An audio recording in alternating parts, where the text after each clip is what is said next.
Šī būs viena liela pankūka.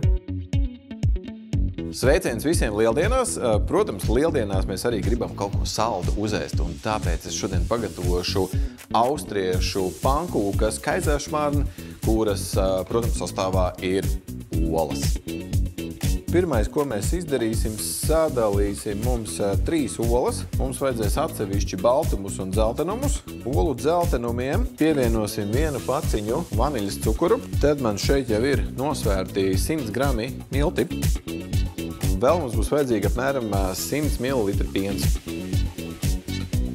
Ņemam olu baltumus, pievienosim pudra cukuru un saputosim stingrās putās. Pievienosim mazu šķipstiņu sāls.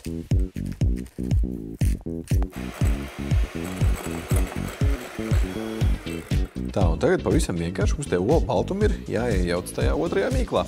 Mums būs ļoti vieglas, gaisīgas, pufīgas pankūkas. Viņas var apcept panā un likt krāsnī.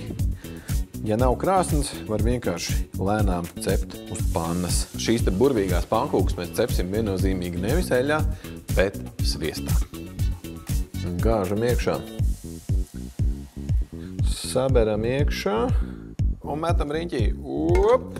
O, jā! Un rozīnes arī mums ir.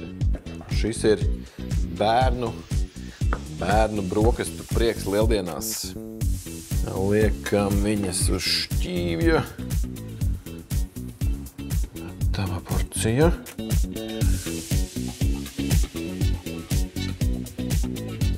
Tiem, kas mīl saldumus, šis ir pats labākais lieldienu prieks. It sevišķi arī jaunākajai paudzei. Lai jums labi garšo!